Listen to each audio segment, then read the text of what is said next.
situations. Specially built receivers are automatically activated to warn of the impending hazard.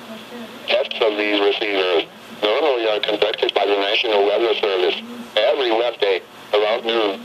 When there is a threat of or existing severe weather in the area on Wednesday, the test is postponed until the next good weather day.